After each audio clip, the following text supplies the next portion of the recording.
Yukata Cleo is the 6th version of Cleo we have as of this video, making her the unit with the most variations in the game as of August of 2021. She is now a 5-star permanent flame wand unit, and is as gorgeous as ever.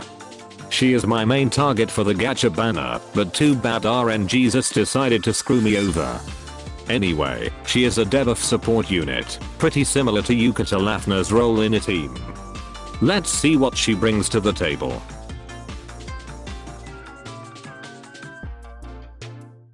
Her first skill, Festival Mirage, costs 2648 SP.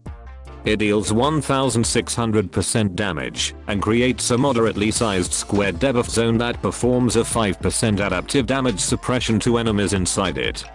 Though it is not mentioned in the game and my sources, the debuff zone lasted for 10 seconds according to my timer.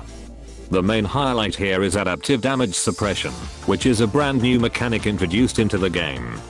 It is a type of attack debuff that has certain requirements for it to actually work.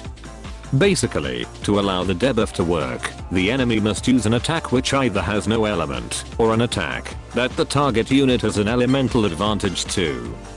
For example, if her enemy uses a wind attack against a flame unit, while in Yukata Cleo's debuff zone, adaptive damage suppression will work.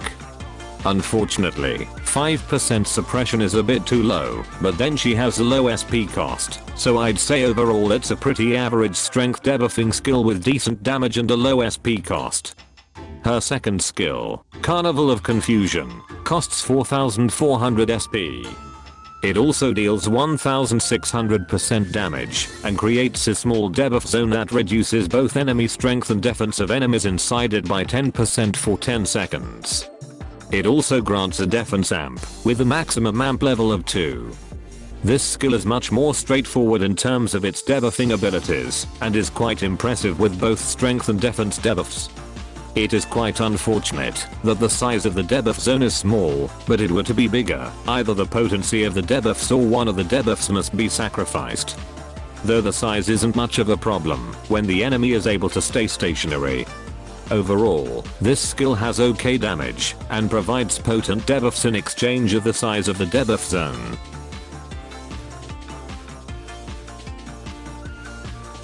Yukata Cleo has the standard 15% skill damage co-ability and a negligible 6% wind resistance boost when HP is 80% or higher. The latter has been seen as a subpar chain co-ability with its HP requirement and potency. As for her abilities, she does have her exclusive ability, but she doesn't have any that are overly complex, which was the characteristic of some exclusive abilities. Her exclusive ability, Festival Fever, increases the damage of all of her attacks based on the number of active debuff zones. With one buff zone, damage is increased by 10%. With 2 or more, damage is increased by 15%. This ability can be achieved very easily as both of her skills can apply debuff zones. She also has Dynamic Defense, a new type of ability that fills 10% of her skill gauge when she is granted a defense amp. With her own defense amp coming from her second skill, this ability isn't too difficult to achieve as the SP cost is moderate.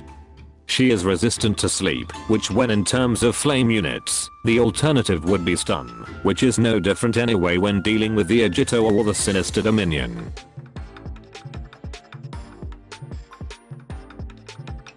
Yukata Cleo reminds me of Opera Karina, both deal relatively good damage for their class, accompanied by good, but not amazing supportive capabilities.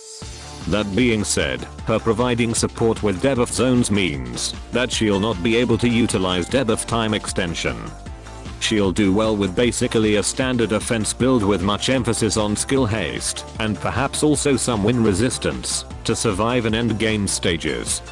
Her dragon options are quite vast for a support class unit, but her best in slot is Horus, as he is currently the only flame dragon that can sort of provide skill haste by increasing attack speed. The additional crit rate is a nice offensive bonus for her.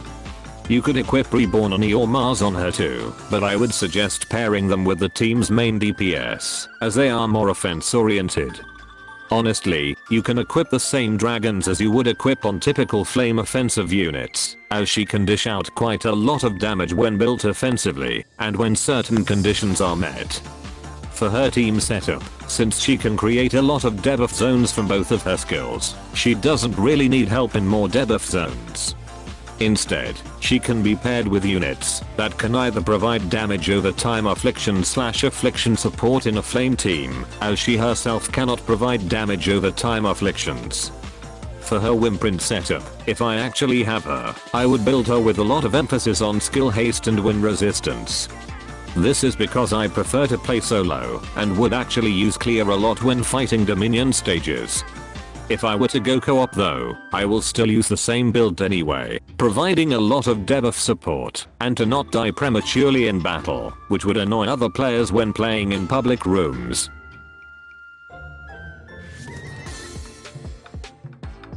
Yukata Cleo is certainly a good debuff support unit to have in any team.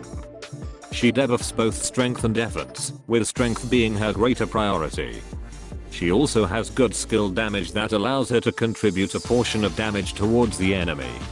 Unfortunately, like Yukata Lafna, her main weakness is her lack of damage over time afflictions. Also, her adaptive suppression, though low cost, its potency leaves much to be desired.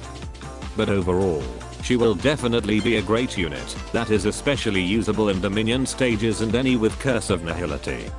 But for me, she's definitely a must-have because she ranks the highest among my favorite units in terms of personality and design. Now go out there and expect another variant for Ellison sometime in the future, as it seems that both Cleo and Ellison are Say Games favorites with their sheer amount of alternate variations. That's all from me. Moga out.